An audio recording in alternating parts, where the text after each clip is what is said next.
Hey everyone, Judicial Watch President Tom Fitton here with our weekly update on social media. Thank you as always for joining us this week. It's been a bad week for America with that verdict against President Trump, a day that will go down in infamy, an act of abuse that we've never seen before. Obviously, I'll give you my reaction and the reactions of others, including President Trump, to this terrible, terrible predicament for the United States. Plus an update on the Hunter mess. We have a new lawsuit over what the CIA is hiding about Hunter. You'll be interested in that. And one of kind of the low, I wouldn't say it's a low-grade fever, I just use it to compare, but a major issue that is ongoing here in the United States is the targeting, the sexual targeting of our children. And it's going on in the military. We have documents showing drag time story hours for children funded with defense dollars. I'll tell you about that. And so much else. There are other topics that have popped up that I'll try to get to as well. But first up is the constitutional crisis, the election crisis, the rule of law crisis, which is the guilty verdict, and I use the term verdict lightly in the sense that I don't believe it deserves much notice or weight morally or legally, but I guess that will be a debate, right? But this verdict against President Trump, where he was found guilty of 34 charges, we're not quite sure technically what he was found guilty of, because as you may recall, you had this crazed thinking by Soros prosecutor Bragg, enabled by Judge Merchan, that he didn't need to tell anyone what Trump was supposedly messing with documents for, in terms of what other crimes he was trying to commit by messing with the documents. And it wasn't until the jury instructions that Merchan issued that we found out there were maybe 3 crimes, maybe more, who knows, based on the instructions. It was confusing. But we don't know what crimes Trump supposedly committed by messing with these records. Not that there was any evidence that he messed with the records. So this is a verdict of guilty for non-crimes. There was no evidence that would have warranted any jury hearing this. And it's no surprise. It's still upsetting and shocking because it's so abusive.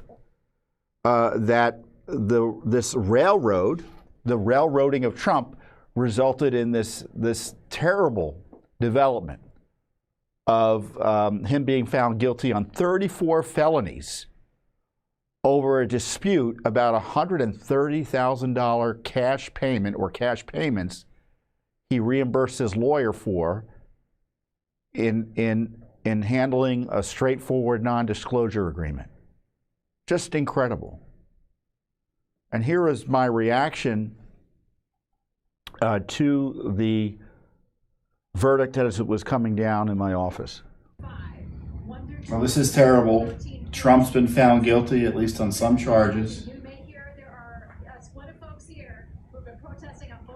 A rigged proceeding, unsurprisingly, has led to this awful result for the rule of law, our elections, our Constitution, and obviously for President Trump personally, an improper, abusive conviction of him.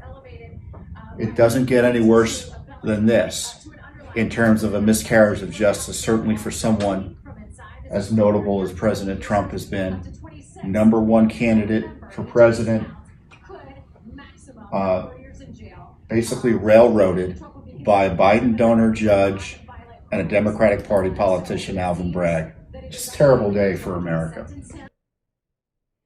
It sure is, isn't it? And here was that was my instant reaction. I was literally, the verdict hadn't even completely come through yet. But here was our official Judicial Watch reaction. I filmed a statement at my desk. Here we are. Judicial Watch denounces the absurd verdict and Soviet-style criminal proceeding that has so abused President Trump. What just happened to Trump up in New York is criminal. The guilty verdict against Trump is no surprise, though. It's considering how rigged it was, that kangaroo court proceeding, which was run by a biased, conflicted judge and an unethical, politicized Democratic Party prosecutorial team run by Alvin Bragg. It's a terrible day for the rule of law, and it's going to go down in infamy. And this whole process has been compromised, and this verdict should be overturned in an emergency fashion. The evidence shows that Trump committed no crimes, and that this is a prosecution about nothing. This and other Democratic Party political prosecutions for Trump are an abomination under law and destabilizing to our nation. Judicial Watch will continue to expose in court the truth about these attacks on our republic, free and fair elections, of course, President Trump personally, and the U.S. Constitution. And unfortunately, in the meantime, our elections have been compromised already by these political prosecutions, including especially this verdict today. Yeah, really terrible. And I noted on one of my tweets, or just been generally noting, our elections are officially compromised. This has resulted in, obviously, well, here, the left and the Biden gang don't care if the sham verdict is ultimately overturned. It was all about abusing the system to rig the election to the greatest extent possible. Indeed, they kept Trump a political prisoner up in New York for 6 weeks in the middle of a close election and have a guilty verdict now to point to for the rest of the campaign. Mission accomplished for the left. The election has officially been compromised. And I was reading, the Wall Street Journal had an editorial on it today in reaction to the verdict. The New York and the Wall Street Journal is no friend of Donald Trump. They're anti-Trump generally. But they did note if Trump loses loses this year, and as many expect, this verdict is overturned in a year or so, what are voters for Trump going to conclude anything other than that this was a successful rigging of the election? So when I say the election's already been compromised, does it mean there will be a different result than otherwise would have been? Not necessarily, but it does mean that result will be more difficult to achieve. And it's not, you shouldn't have to overcome abusive conduct by law enforcement officials and judges and juries in order to win the presidency. You shouldn't have your freedom put on the line because you're daring to oppose Biden. And what's frustrating to me especially is, if you've been following what I've been saying about these issues for the last year or two, especially since Republicans took control of the House of Representatives, I've been asking for and demanding on your behalf that they do something about these abuses, that they use the powers entrusted to them under the Constitution to defund these abuses, hold those involved accountable. And there's been practically zero interest in doing so. Yes, there's a subpoena here and there. There's a statement here and there. They go up and visit with Trump at the trial here and there. But in the case of Bragg, why didn't they defund him? They haven't defunded Smith yet. Now they're issuing subpoenas. I see Jim Jordan issued a subpoena, which is fine for Bragg and maybe for others. But it's a day late and a dollar short, isn't it? He's already been convicted. How's that going to stop Trump from being sentenced to jail in July, if indeed that does happen? I mean, why are we funding the judicial system in New York City if they're abusing the civil rights and trying to interfere interfering and hijacking our elections? And Congress had an opportunity. The House had an opportunity, Republican-controlled House had opportunity after opportunity, not only under Speaker Johnson, but previously under Speaker McCarthy, to defund this and tell the establishment Washington, the Biden administration, the Senate, that if you want your government funded, you're going to do it without funding for the abuse of Trump. So Alvin Bragg, people say, well, how can they get away with it? Because no one holds them accountable, at least those in a position to. Merchant has violated numerous ethics rules. We already know that. Well, he violated one officially, right? There was a finding he violated the ethics rule prohibiting campaign contributions, and he was dinged for it, slap on the wrist. And as I disclosed to you last week, in his handling of a pro-Trump witness, he went ballistic and violated another ethics rule based on what I saw and heard, meaning keeping an even temperament in a trial. And he went ballistic, threw the media out, and started attacking a witness, verbally attacking, to be clear. This case should have been nowhere near a courthouse because there was no case, and certainly Judge Merchant should have been nowhere near this case.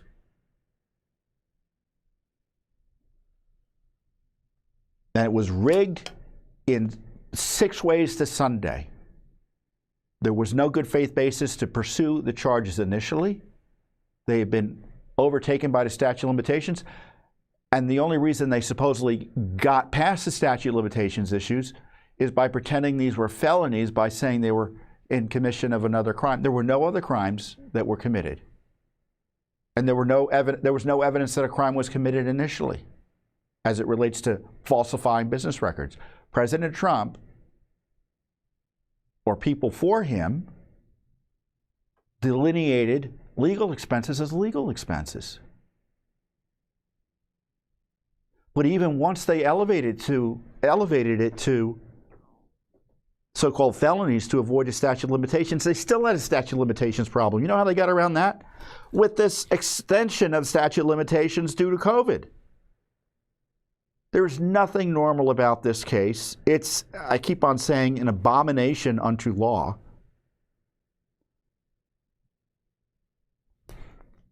It ruined my birthday.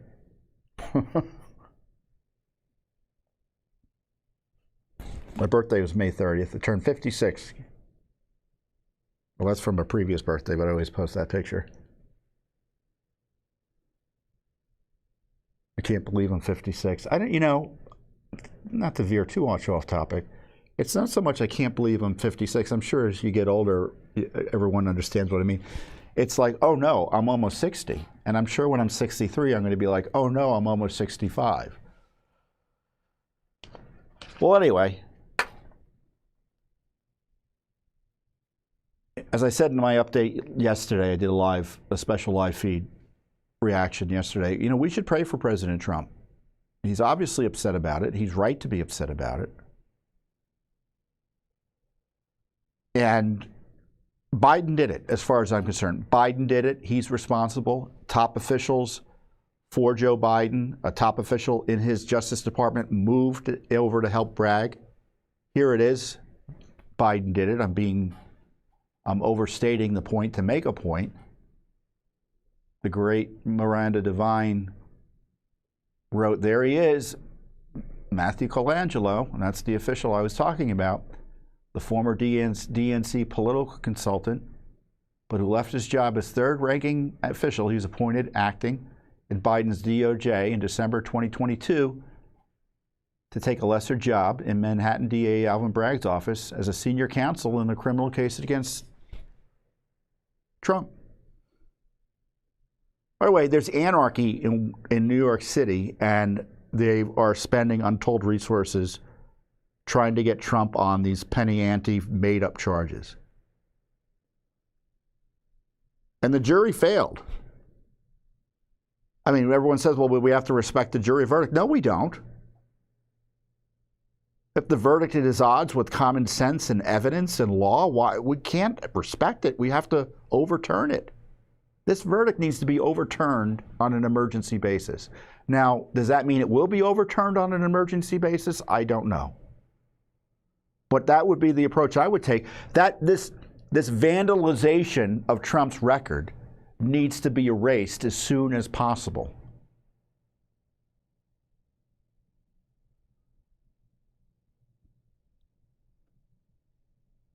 I mean, you want to know what Biden's approach on this is? Did you see his press conference that he just held? Let's go to the video of that press conference because some folks tried to ask him questions about it. Look at his reaction. Thank you very much. Try to avoid his President, cognitive difficulties. can you tell here. us, sir, Donald Trump refers to himself as a political prisoner and blames you directly. What's your response to that, sir? Do you think the conviction will have an impact on the campaign? We'd love to hear your thoughts, sir. Should he be on the ballot, sir? I don't know how to read that. I mean, it looks like he's smiling like the sugar-eating grin, or it looks like he's completely out of it. Either way, it's disturbing.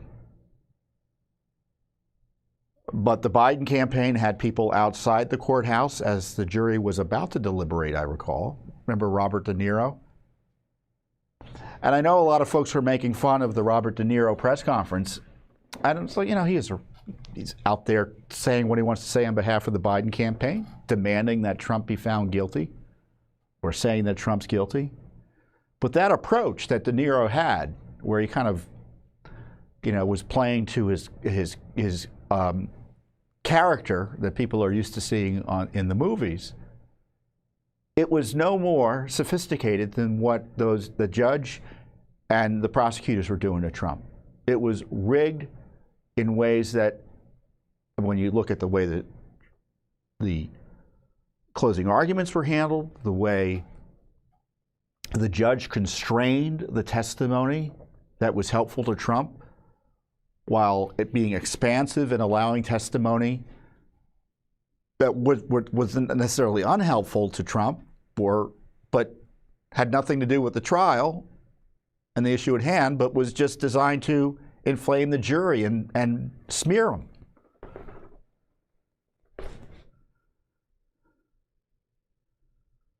And of course, my guess is, even despite Biden's thing, they're going to be a little bit nervous about this. I've noticed a little bit of a quietness from Biden world about this. I think they're nervous about how the American people are taking this. And my instinct is, and it may be Pollyannish, that more Americans than not are upset about what has happened to Trump. Now, we've had a few Republicans come out, and here are some reactions from Republican leaders about this. Speaker Johnson, today is a shameful day in history. Democrats cheered as they convicted the leader of the opposing party on ridiculous charges predicated on the testimony of a disbarred convicted felon, who, by the way, admitted to stealing money from Trump while he was on the stand. Purely political exercise, not a legal one. The American people see this as lawfare, and they know it is wrong. I just want to say something. Is lawfare, it's a phrase I use too, so I'm not criticizing Johnson for saying this, but lawfare almost minimizes it. It's warfare. They're going to take his freedom away if they can get away with it. The aim is to put him in jail for the rest of his life. Ted Cruz, this is a dark day for America. The entire trial has been a sham, and it's nothing more than a political persecution.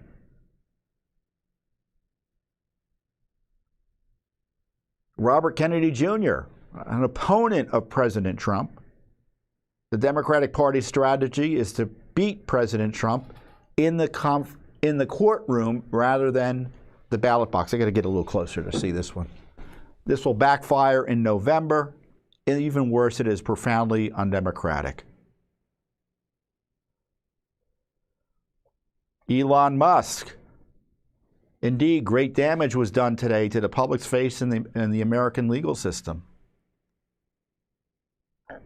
If a former president can be criminally convicted over such a trivial matter, motivated by politics rather than justice, then anyone is at risk of a similar fate.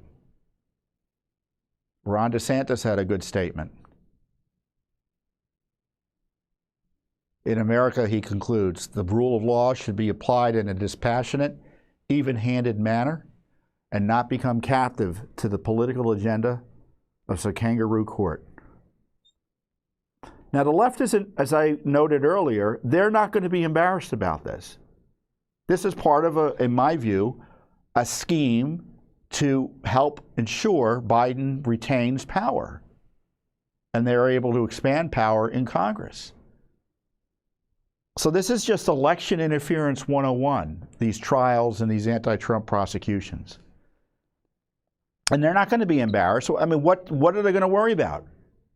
What's going to happen to Alvin Bragg? What's going to happen to Judge Merchant? Nothing. Well, if the past is any prologue, nothing. If I were President Trump, the minute I got into office, if I were to be reelected for a third time, anyway, I guess I'll avoid that little debate. But if Trump is elected in November, I'd recommend the following to him. He appoint personally a special prosecutor and direct him to investigate the deprivation of his civil rights and the civil rights of other Americans, that grand conspiracy to do that involving these New York Democrat politicians, the Justice Department, Joe Biden, whoever's involved, Fani Willis, investigate the deprivation of his civil rights under the color of law. Core civil rights issue. That's what should be done.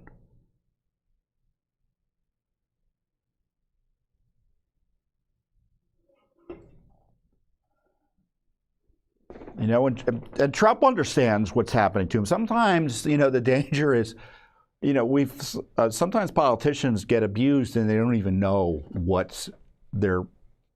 they've been punched so hard, they don't know what's happening to them. But that's not the case with Trump, because he's known for years what the aim is and what he has to do to overcome it. And he had a press conference. Well, this was his immediate response yesterday. I had to watch video on Instagram of it. This was a disgrace. This was a rigged trial by a conflicted judge who was corrupt. It's a rigged trial, a disgrace. They wouldn't give us a venue change. We were at 5% or 6% in this district, in this area. This was a rigged, disgraceful trial. The real verdict is going to be November 5th by the people. And they know what happened here, and everybody knows what happened here. You have a Soros-backed DA and the whole thing. We didn't do a thing wrong. I'm a very innocent man, and it's okay. I'm fighting for our country. I'm fighting for our Constitution. Our whole country is being rigged right now. This was done by the Biden administration in order to wound or hurt an opponent, a political opponent. And I think it's just a disgrace. And we'll keep fighting. We'll fight till the end and we'll win, because our country's gone to hell. We don't have the same country anymore. We have a divided mess. We're a nation in decline, serious decline. Millions and millions of people pouring into our country right now, from prisons and from mental institutions, terrorists, and they're taking over our country. We have a country that's in big trouble, but this was a rigged decision right from day one. Yeah. I'm fact-checking that. True. And he had a press conference at his office in the Trump Tower where he expanded on this. Let's run that clip. We're losing our country. And I really think that this is an event, what took place yesterday with this judge. Look, we have conflicted, but he's a crooked judge, and you'll understand that. And I say that knowing that it's very dangerous for me to say that, and I don't mind, because I'm willing to do whatever I have to do to save our country and to save our Constitution. I don't mind. So we will continue the fight. We're going to. Yeah, these are tough times. You know, the danger is we lose our Republican form of government without really knowing it. and that we have these the appearance of a constitutional republic, but none of the practices. So when you have a Justice Department or politicians up in New York who are allied with the president, literally a Biden donor judge, railroad his political opponent in order to convict him and try to get him jailed before the election, how does that comport with a constitutional republic and the way it's supposed to work? So I don't want America to turn into a zombie constitutional republic where we're kind of the walking dead in terms of the rule of law and constitutional government. And, and of course I feel badly, because, I know President Trump slightly. I know some of the other folks who have been targeted by the regime. Heck, I've been targeted by the regime. Judicial Watch has been targeted by the regime. So I know what some of these folks are going through. And, the president, has a family. He's a human being. And, I had a reaction yesterday to it. I don't want to repeat it because I think I said it ably last night, and I'll just show it to you again here. This is an Alice in Wonderland, like Twilight Zone type of nightmare for the rule of law, and obviously President Trump personally. And I encourage you all to pray for Trump and his family. I mean, he's a strong man. He's going to, keep on fighting.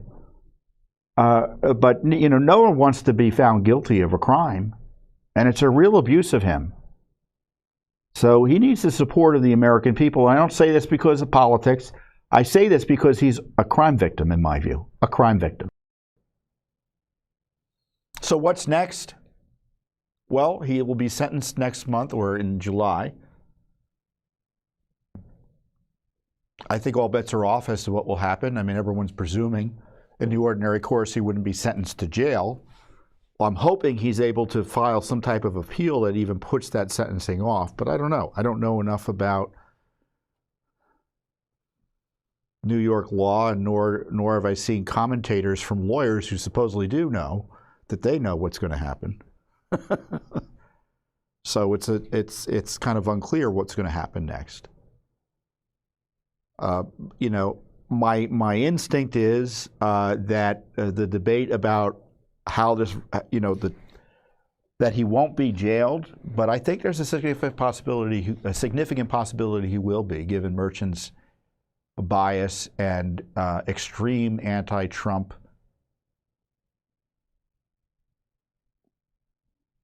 agenda. And of course, the district attorney, the Soros-backed district attorney, Democrat politician, he gets a say, or at least he gets to chime in. So he could go to jail. And as the president suggested, he's willing to go to jail as a political prisoner. Now, these cases against him in Florida and D.C. and Georgia, they seem to be kind of just hanging on a thread. They're certainly unlikely to go forward anytime soon, certainly not before the election. But they're still going to be distracting. There'll be activity and distraction. There'll be activity in the cases in a way, I think Trump has to be down in Florida, for instance, for several days related to the classified documents case, or the allegedly classified documents case, because I don't think any of those documents were really classified if they were in his personal possession, as the law requires and the Constitution dictates. But it's still a distraction. I mean, I don't know if you saw what Jack Smith pulled last week. It was after our video here last week.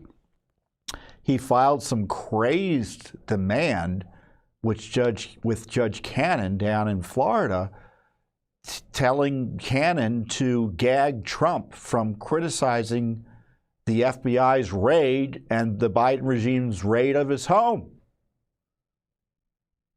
So Joe Biden, through his appointees, was asking a federal judge to shut down the ability of President Trump to criticize him for abusing President Trump. And Judge Cannon essentially told, again, the special counsel to calm down, follow the rules. If you want to refile it, you're going to have to follow the rules and consulting with the other side, which you didn't do in this gambit, this PR stunt. So I doubt Judge Cannon is going to suppress Trump's speech the way the abuser, Judge Merchan, did. That's why the left hates Judge Cannon, because she's treating Trump fairly.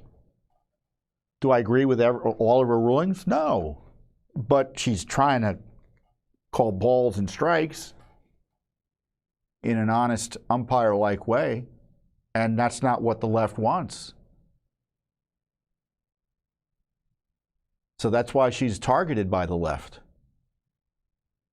Look at all the negative press you see about Judge Cannon in so-called mainstream left-wing publications that would never be tolerated about Judge Merchan or Judge Chutkan up here, who has been vehemently anti-Trump as well. So Judicial Watch will continue to pursue litigation, FOIAs, on the abuses of Trump. We've got a dozen cases at least currently. More are coming. And we're going to keep on speaking out and educating the American people as well, because we can't just stop. I mean, we just have to keep on fighting. It's a battle. Sometimes the battle for the rule of law, you lose. And Trump lost. It was rigged. He lost. He may be vindicated in the end, but he's still got to keep on fighting because there are other battles and other things he needs to protect in terms of his freedom specifically as the process continues. Now, as a candidate, I would encourage any candidate when they're abused just to keep on fighting, especially if the government's trying to derail their campaign. We've never had anything like that in American history before.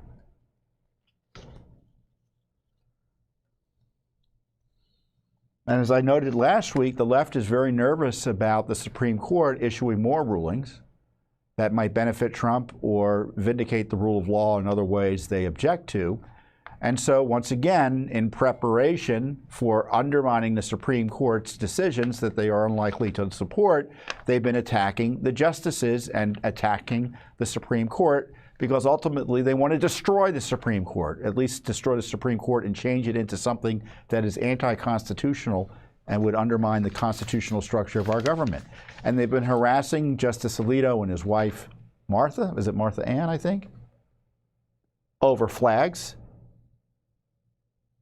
demanding that Chief Justice Roberts go meet with left-wing extremist senators, Durbin and Whitehouse, who, by the way, Judicial Watch filed an ethics complaint against because of his involvement in votes on things, on projects, and him pushing monies for projects that quite obviously benefited his wife's companies and groups his wife was associated with.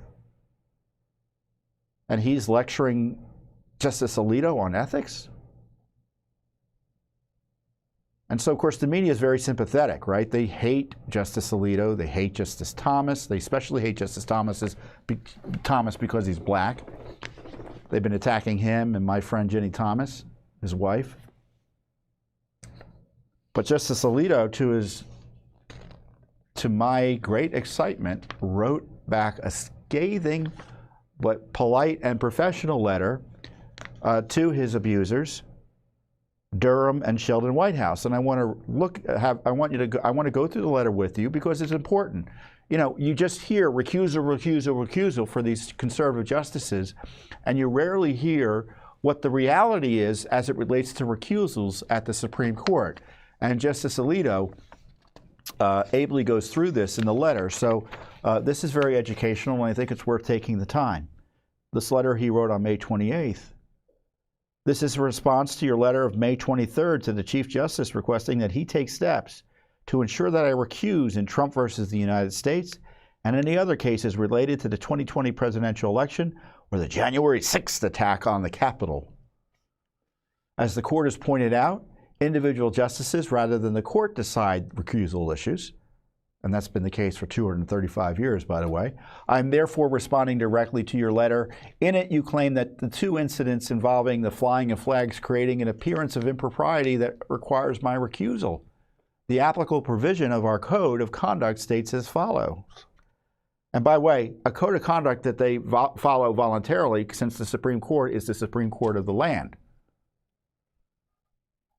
A justice is presumed impartial and has an obligation to sit unless disqualified. Think about that. Unless there's like evidence that's substantial, all judges are presumed to be impartial and ethical. You know, because the system couldn't work otherwise, right?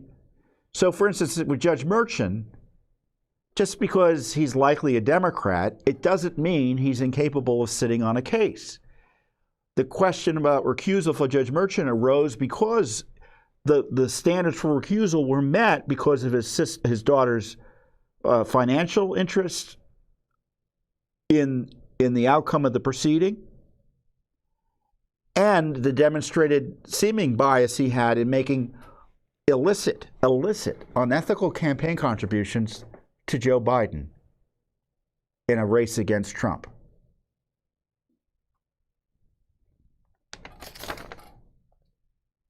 A justice should disqualify himself or herself in a proceeding in which the justice's impartiality might reasonably be questioned.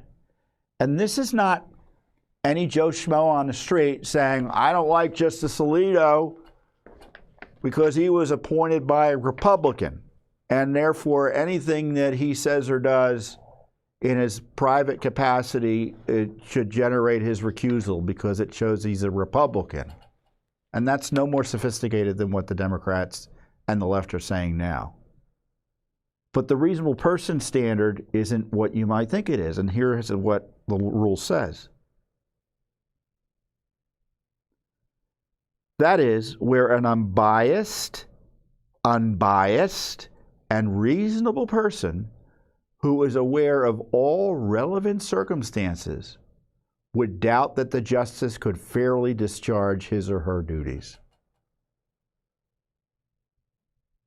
So, and that's the standard. It can't be, a poll. It's got to be a careful analysis of issues that may reflect on the need for recusal. And that's not what's happening here, quite obviously. The 2 incidents you cite do not meet the conditions for recusal set out in B2, which is that recusal standard I just read to you, and I therefore have an obligation to sit. The presumption is that justices have to sit. We don't want justices recusing themselves willy-nilly because there's no sub. It's not like a lower court where for a federal district court judge, of which there are, I think, hundreds, and certainly in each district there are multiple federal court judges, the case another judge can come in if a judge has to recuse himself. But that's not the case in the Supreme Court. It could lead to 4-4 decisions, which would distort the case. It may lead to no decisions, which could distort the rule of law as well. The first incident cited in your letter concerns the flying of an upside-down American flag outside the house in Virginia where my wife and I reside. In considering whether this event required recusal, an unbiased and reasonable person would take into account the following facts. As I stated publicly, I had nothing whatsoever to do with the flying of the flag. I was not even aware of the upside-down flag until it was called to my attention. As soon as I saw it, I asked my wife to take it down, but for several days she refused. Well, I think it's just great that Justice Alito has a normal marriage where spouses disagree about what to do. And there's the upside-down flag. The leftist lunatics in the media and Supreme Court, those trying to undermine the Supreme Court were taking pictures outside of her home. My wife and I own our Virginia home jointly. She therefore has the legal right to use the property as she sees fit, and there were no additional steps that I could have taken to have the flag taken down more promptly. So he was trying to explain legally he couldn't do anything about it, which is kind of funny. But it's still outrageous he has to go through this, and I'm sure it's embarrassing for the judge and his wife. And to be clear, even if Justice Alito had flown the upside-down flag, there'd be no basis to ask for his recusal. No basis whatsoever. And he's explaining he wasn't involved necessarily. My wife's reasons for flying the flag are not relevant for present purposes. So he doesn't have to justify it. But I note that she was greatly distressed at the time, due in large part to a very nasty neighborhood dispute in which I had no involvement. A house on the street displayed a sign attacking her personally, and a man who was living in the house at the time trailed her all the way down the street and berated her in my presence using foul language, including what I regard as the vilest epithet that could be addressed to a woman. Wow. So it sounds like they're in a kind of a dangerous situation there with their leftist crazed neighbors.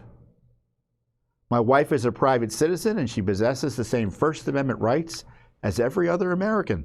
She makes her own decisions and I have always respected her right to do so. She's made many sacrifices to accommodate my service on the Supreme Court, including the insult of having to endure numerous loud, obscene, and personally insulting protests in front of our home that continue to this day and now threaten to escalate. Well, that's a moving paragraph there. Any of us involved in public life, we kind of suffer the slings and arrows. But our families and our spouses, they suffer too. They suffer too. And Mrs. Alito is suffering because her husband, accepted the call to service and is honorably serving the United States as a Supreme Court Justice of the United States. These leftists are so evil, aren't they? That this has come to this. I mean, their lives are under threat. That's how I read this. I'm confident that a reasonable person, and this is my favorite part of the letter, because it's written to two nasty senators, who is not motivated by political or ideological considerations or desire to affect the outcome of Supreme Court cases, will conclude that the events recounted above do not meet the applicable standard for recusal. I am therefore required to reject your request. The second incident, there's more. I am confident, let me see. The second incident concerns a flag bearing the legend, "An Appeal to Heaven," that flew in the backyard of our vacation home in the summer of 2023. I recall that my wife did fly that flag for some period of time, but I do not remember how long it flew, what it was, and what is most relevant here. I had no involvement in the decision to fly that flag. My wife is fond of flying flags. I am not. My wife was solely responsible for having flagpoles put up at our residence and our vacation home and has flown a wide variety of flags over the years. God bless Mrs. Alito. She sounds like a patriot. In addition to the American flag, she has flown other patriotic flags, including a favorite flag thanking veterans, college flags, flags supporting sport teams, state and local flags, flags of nations from which the ancestors of family members came, flags of places we have visited, seasonal flags, and religious flags. I was not familiar with the Appeal to Heaven flag when my wife flew it. She may have mentioned that it dates back to the American Revolution. I assumed she was flying it to express a religious and patriotic message. I was not aware of any connection between this historic flag and the Stop the Steal movement. and neither was my wife. She didn't fly the flag to associate herself with that or any other group, and the use of an old historic flag by a new group does not necessarily drain that flag of all meanings. As I said in reference to the other flag event, my wife is an independently minded private citizen. She makes her own decisions, and I honor her right to do so. Our vacation home was purchased with money she inherited from her parents and is titled in her name. It is a place away from Washington where she should be able to relax. Again, a reasonable person who is not motivated by political or ideological considerations or a desire to affect the outcome of Supreme Court cases will conclude that this event does not meet the applicable standard for recusal. And the mirror of that is those senators are unreasonable, they're motivated by political and ideological considerations, and they want to affect the outcome of Supreme Court cases.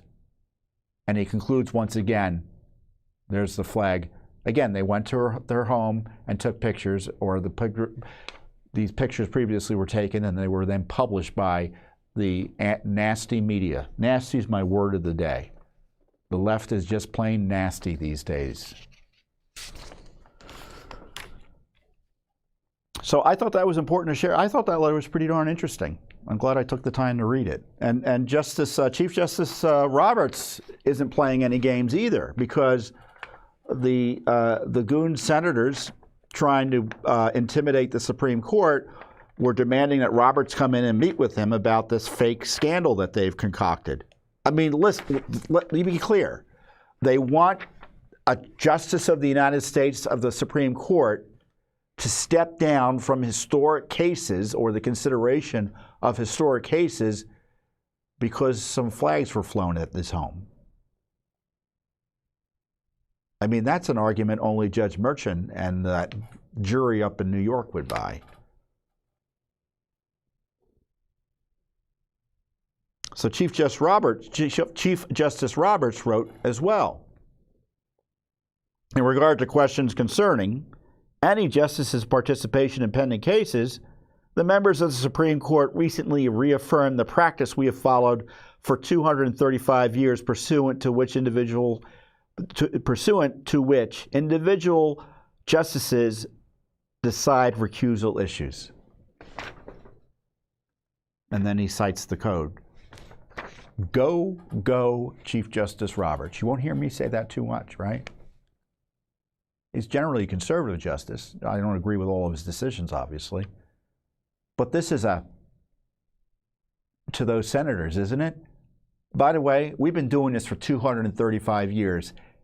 Step back. That's what Chief Justice Roberts is saying. It is my understanding that Justice Alito has sent you a letter addressing the subject. I must respectfully decline your request for a meeting. As noted in my letter to Chairman Durbin last April, apart from ceremonial events, so this is not the first time they've harassed him. Only on rare occasions in our nation's history has a sitting Chief Justice met with legislators, even in a public setting, such as a committee hearing, with members of both major political parties present. Separation of powers, that's the Constitution, concerns and the importance of preserving judicial independence counsel against such appearances. Moreover, the format proposed, the meeting with leaders only of one party who has expressed an interest in matters currently pending before the court, simply underscore that participating in such a meeting would be inadvisable. Not a terribly warm letter. It was a letter telling them to go jump in a lake. I'm not going to participate in your scheme to undermine and try to rig the Supreme Court of the United States. Now, I'm happy with these letters, but let's not underestimate that this pressure campaign sometimes does work. I'm convinced there are justices on the Supreme Court who kind of burnish some of the tough edges of their decisions, maybe moderate them, not make them as strong, as aggressive they should be. I mean, if you've got people outside your home screaming at you in violation of the law, and the Department of Justice under Joe Biden refuses to enforce the law that would protect you and your family's lives from that illegal intimidation, with take a strong man or woman to not cave into that pressure from time to time.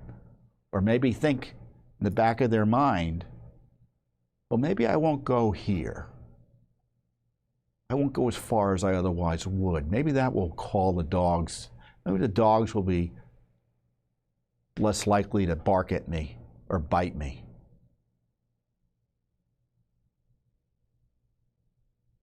So the rule of law is not only under attack in New York City, it's under attack here in Washington, D.C. And I'm going to issue praise where praise is due, and I will praise Justice Alito and Chief Justice Roberts for publicly and forcefully standing up and pushing back against this left-wing partisan attempt to ruin and undermine the Supreme Court of the United States and destroy our Constitution.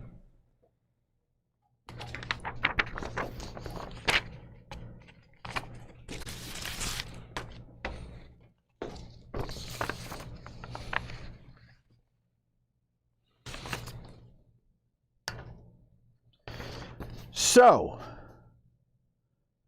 there's another case coming up that is going to be of great interest to the public, and it's the trial of Hunter Biden, which begins on June 3rd, on Monday, up in Delaware. Hunter is being charged with basically lying on a federal form, where these forms that you have to fill out if you want to buy a gun, asks about drug use, and he lied. Now, let me be clear.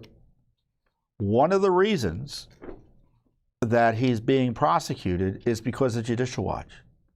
Judicial Watch separately and independently investigated that whole scandal up in Delaware, which arose out of the notion that, there were reports, initially I think in Politico, that detailed how Hunter's then girlfriend, Beau Biden's widow, which is kind of weird, took his gun and threw it in a trash receptacle or some type of bin.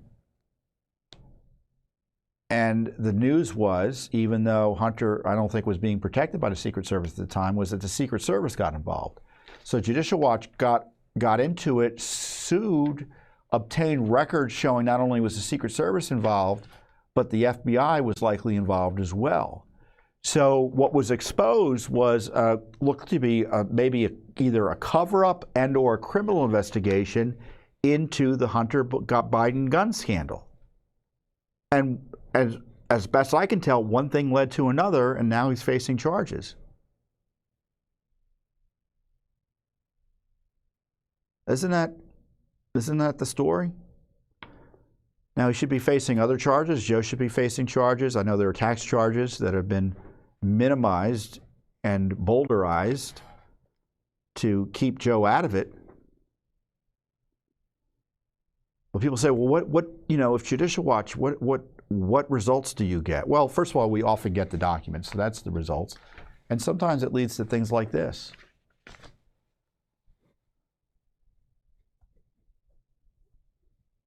Of course, we don't stop, especially as new issues pop up. And we're usually kind of sniffing around the issues, so we're able to act quickly when it looks like, oh, we should really sniff harder. I know that's a bad word to use with respect to Joe Biden, right? We should dig deeper. How's that? do more heavy lifting with a lawsuit or two. And that's what we just did. We sued the IRS and the CIA for records on the Hunter Biden investigations, including an interview of Biden's lawyer, Kevin Morris. And to kind of sum it up quickly, Kevin Morris had given Hunter, loaned him or gave him a bunch of money to help with taxes and other matters, like millions. And it looks like the whistleblowers and folks associated with the IRS whistleblowers who exposed the special treatment Hunter was getting by the Justice Department and other people in the deep state, they disclosed that it looks like the CIA intervened in order to stop them from talking to this lawyer Morris, which raises questions about, was the CIA somehow involved in taking care of Hunter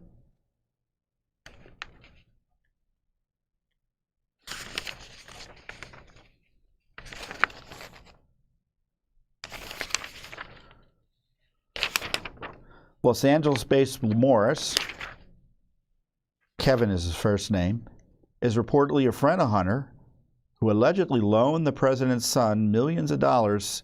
Since 2019, Morris has allegedly loaned him $4.9 million for personal expenses, including federal taxes. I don't know anyone who could loan me $4.9 million. Maybe I'm not just thinking hard enough, but I wouldn't even.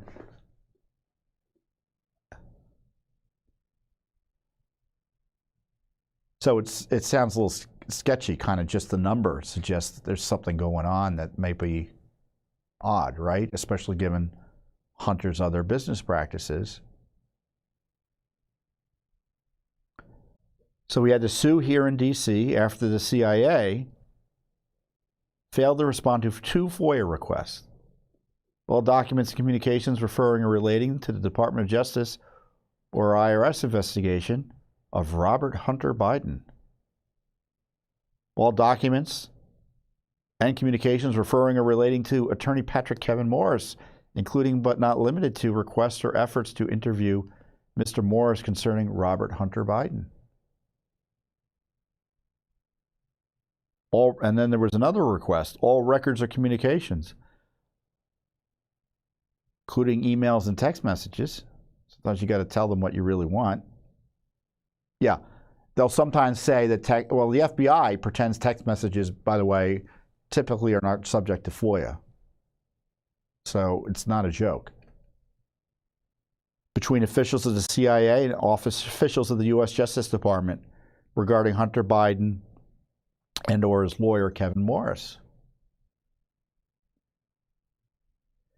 So here's the background. In March of 2024, so this is just a few months ago, Judiciary Chairman Jim Jordan and Oversight and Accountability Committee Chairman James Comer revealed that a whistleblower disclosed to the committee that the CIA intervened to stop the IRS from interviewing Morris. So the IRS whistleblowers wanted to talk to Morris. So because they were in charge of investigating the tax issues that Hunter was up to his neck in. Recently, the committees, and this is a quote from the committee materials, the committees received information from a whistleblower alleging that the CIA intervened in the investigation of Hunter Biden to prevent the IRS and the Department of Justice investigators from interviewing Morris. Were therefore a right to request relevant materials from the CIA. As part of the impeachment inquiry, the committee are investigating, among other things, whether President Biden, there still is an impeachment inquiry going on, believe it or not, folks. Don't get me started,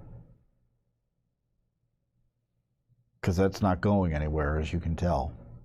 But at least they're doing some investigation, so I guess I'll take what I can get, right?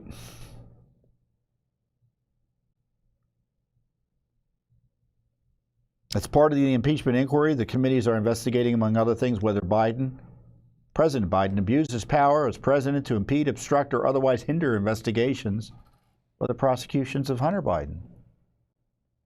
As background, for years, the IRS and DOJ had been investigating Hunter Biden for tax crimes. The committees have documented how the DOJ deviated from its standard processes to afford preferential treatment to Hunter Biden.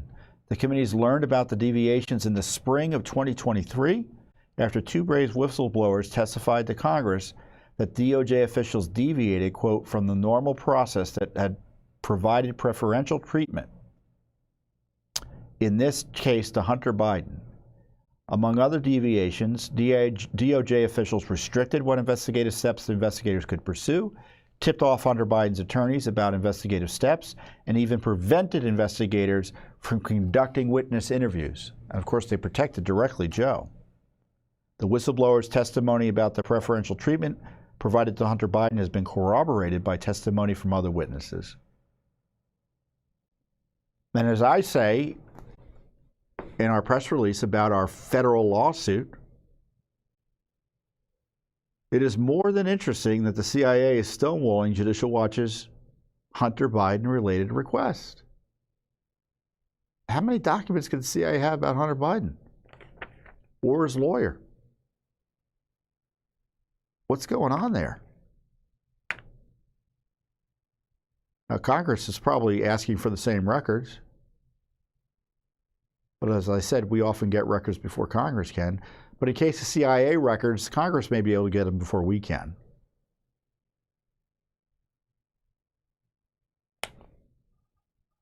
But is there a CIA connection to Hunter? I don't know. But when a federal agency doesn't follow the law in answering questions about it,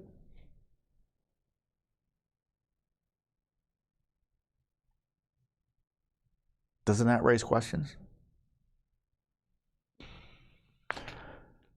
That's why I'm suspicious. And this is why we do the lawsuits, because, you know, it's one thing to be said, no, you can't have the records. We might have some, but the law doesn't allow us to release them. It's one thing to say, we have some records, we need more time. It's another thing kind of just to stonewall completely. And that suggests there's something up, even more so.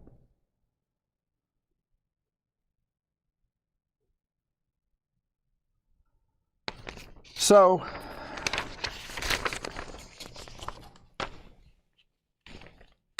and we just don't stop. I mean, I know it's been a tough week for the rule of law, but what I love about Judicial Watch is that, you know, we weren't in trial up there in New York for President Trump, obviously, but you know, we just got work to do, even when there's bad news like this. I mean, we just got to keep on working, keeping up with all the corruption. I mean, right now we're in court trying to get the audio tapes of Joe Biden's interviews in the criminal investigation he went through with Special Counsel Hur. You know, Hunter Biden, I mean, Joe Biden, who is given a pass because he's got memory issues, while Donald Trump is being prosecuted at the wazoo. And we've been asking for these audio tapes, and they gave us initially this incredible excuse not to give them to us. Privacy. The transcripts have been released. What's private about it? He's president of the United States. What's private about his voice? And then they told Congress they were going to assert executive privilege for Congress. And so we're in a federal FOIA lawsuit for those records.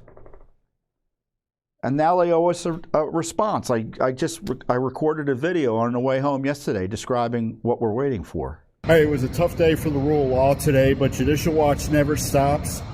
More anti-corruption battles upcoming.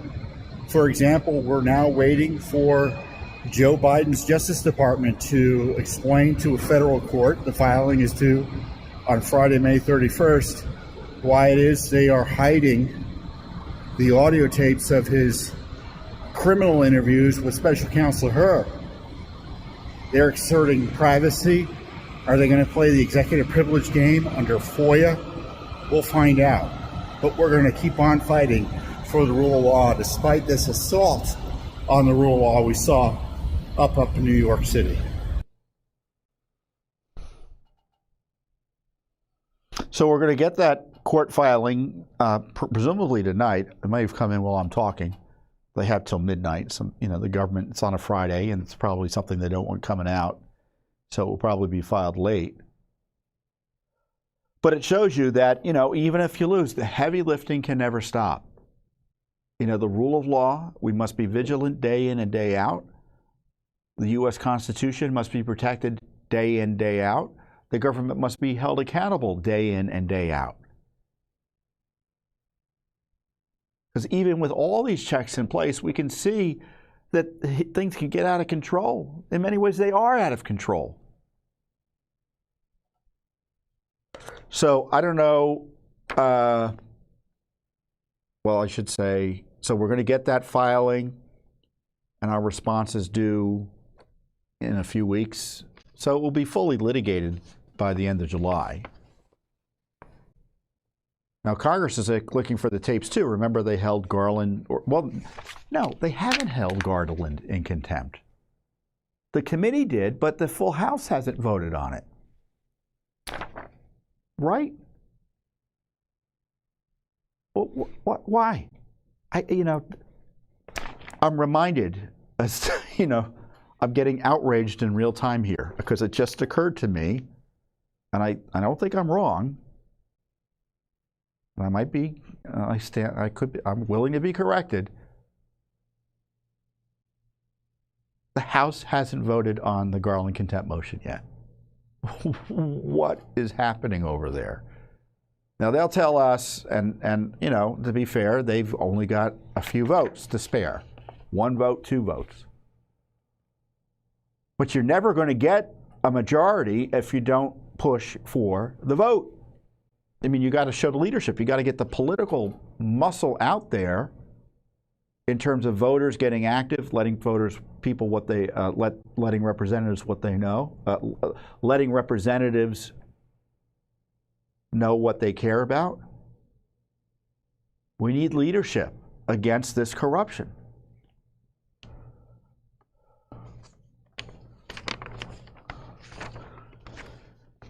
So just remember, there are audio tapes related to Joe Biden's criminality he's hiding. Worse than Nixon, worse than Nixon. So I'll keep you updated as events warrant. So one of the troubling developments in recent years is the left's decision, pursuant to some really crazed transgender extremist agenda, this kind of effort to destroy the family, the usual left's assault on our institutions, family, childhood, literally childhood. They hate children. And one of the ways they attack children is by sexualizing them. And one of the ways they've decided to do that is through having adults who are men dressed as women or dressed as that type of performer, sexually related content generally, come in and read stories designed to advance the notion that it's appropriate for that somehow this is appropriate for children to be exposed to, a man dressed as a woman, and in a weird sexual way in front of children. So that's been kind of a big battle. Parents don't want their children exposed to this. And so what's the response of leftist government officials and school officials? They promote it. And of course, culturally, it's promoted as well, because anyone who opposes the sexualization of children is attacked by the left media. I mean, that's how evil our culture has gotten these days. And it's infected our Defense Department, the Biden administration. Transgenderism, the transgender extremism, is a high priority for the Biden administration. And they're destroying our Defense Department, destroying our military to advance it. And they're also, if necessary, not if necessary, we literally have the proof, they're targeting the children of service members. We have documents showing that from the Defense Department that the U.S. Air Force hosted drag story time and other drag events. Now, drag story time is designed to appeal to children. There you have it. There's one of the documents we just uncovered. The documents were obtained through a May 5th, 2023 Freedom of Information Act request we sent to the DOD by Judicial Watch and Catholic Vote Civic Action. The Defense Department issued at least a half a dozen no records responses to the FOIA request until finally releasing these records to Judicial Watch and Catholic Vote Action. So we knew it was going on generally, but we wanted to know what the details were so that we could focus on how to stop it. and educate Americans about what was going on. We got about 25 pages of documents. There's a June 10th, 2021 social media post, and there's the cover letter. We get the nice little cover letter. Let's just scroll down the document. I want to show our supporters what this is what we get. So go back up a little bit. So these are all the folks, by the way, that we're waiting and looking for information from. You see the Air Force Combat Command and the Space Force and Pacific Air Force and other places. So it takes time, they tell us, to have all those separate defense agencies respond. And then go down to the next one. So this is an interim response. So these are the search terms they use: drag, drag show, drag event, drag story, and pride. And so this search specifically located 25 pages, of which 13 pages are fully releasable and 12 pages are partially releasable. And so it looks like there was a lot of going on at Ramstein and Vogelway. Is that how it's pronounced? I guess it is. I don't know. Air Force libraries. We're celebrating Pride Month with our very first drag story time. Our local drag king, Sauvage, will be reading some of our favorite stories about what makes each of us special. Story times begins at 10:30. Virtual story time. Keep on going down. So these are the two books. Go back up. I want to look at those two books. One is Karomo Brown, I Am Perfectly Designed. I looked at that book. It looked okay. This other book is completely depraved. The hips on the drag queen go swish, swish, swish. Why would any child be? Look at a man dressed as a woman like this. Why is this being focused on children? Now, if adults want to participate in drag show events, I guess that's their choice. Why on earth would the Defense Department, that's supposed to be protecting America, be spending tax dollars on this? And that's what they're doing. Let's go up. So this is what we do. We get the documents and we try to highlight what's important about them. So keep on going down. There's another advertisement.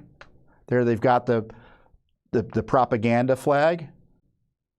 Drag streams, there's another ad, another story time it looks like.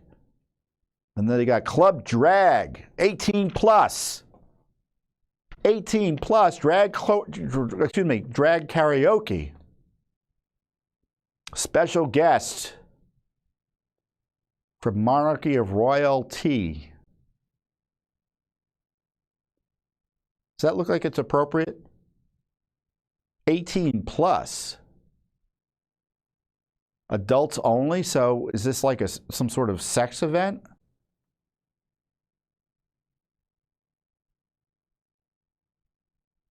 And so on and so forth. And so there's more promotions of this activity. Another pride thing there. Drag show, another drag show. Love is Love drag show, Peggy 18.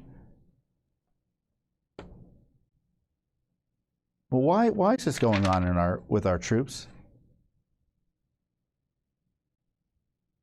Drag bingo night.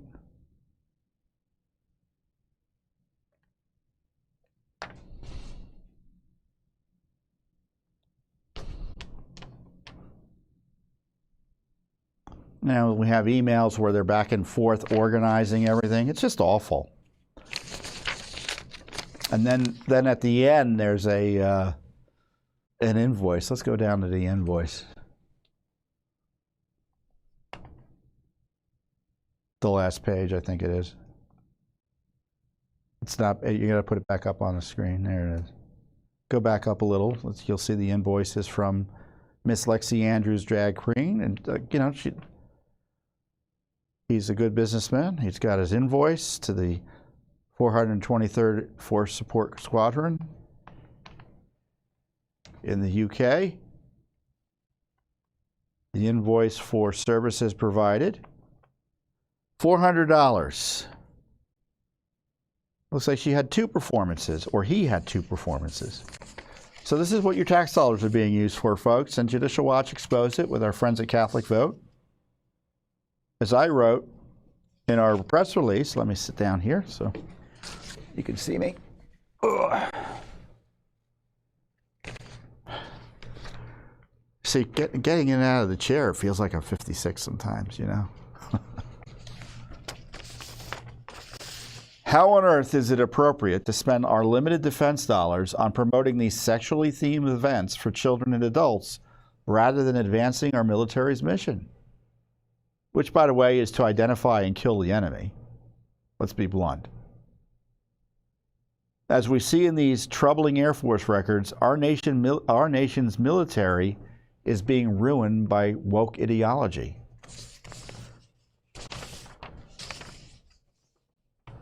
And I think we had a quote from our friends at Catholic Vote. The Department of Defense has once again proven that radical leftist ideology is more important than military preparedness and protecting Americans from tangible threats at home and abroad, said Tim Hillskamp, who is the Catholic Vote senior advisor. And he's a former congressman. Good guy. After an entire year of stonewalling, the DoD finally returned materials from just one command in one branch, which confirmed that what we feared, that taxpayer funds were being used to promote drag shows and radical gender ideology on military bases and with full approval of Air Force leadership. So this is today's military under Joe Biden. So we're facing potential wars in Europe and in Asia. I mean, these are the Air Force forces in Europe, which are on the front lines, almost literally. This is what they're spending their money on.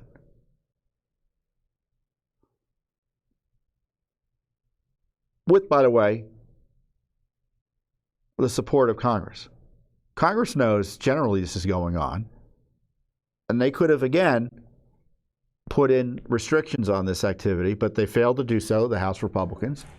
They couldn't get the votes, and they were unwilling to do anything to shut the government down in order to kind of protect the public and the military from these abusive, propaganda programs, I should say. Because there's a very limited market, I would presume, for this activity. And what it is, when you know, everyone on the base or within the command is getting this, they see where the politics are, right? And they know what they have to do and believe in order to advance. So it isn't just the attendance at the event and the fact the event's taking place. It's the promotion of the event as if it's normal throughout the military. That's the propaganda. That's the brainwashing. That's the signaling. You're on board or you're not. So this FOIL request, as I've discussed, is quite broad in the sense that there are a lot of folks who haven't responded yet to us. So more could be coming. There's a lot of work to do here in D.C. It's not just cutting government spending, it's also making sure that spending isn't occurring to destroy the country and attack our children, sexualize children, adults engaged in sexually themed activities with children, with our tax dollars. Is there a debate about that? That it should be supported? Where's our leadership? Well, with that, You can see Judicial Watch will continue, as I keep on saying, to work on your behalf to protect the U.S. Constitution. And the heavy lifting will never stop as long as Judicial Watch is around. And the reason we are around is because of your support. And if you like what you're hearing, you like these lawsuits, you like the idea there's a group trying to clean up the voter rolls or expose Biden corruption, expose and stop the abuse of Trump, the sexualization of children, then I encourage you to support our work more directly with a donation. Go to judicialwatch.org, judicialwatchoneword.org, and give us your most generous support. And with that, I wish you the best. God bless you and God bless America. I will see you here next time on the Judicial Watch Weekly Update. Thanks for watching. Don't forget to hit that subscribe button and like our video down below.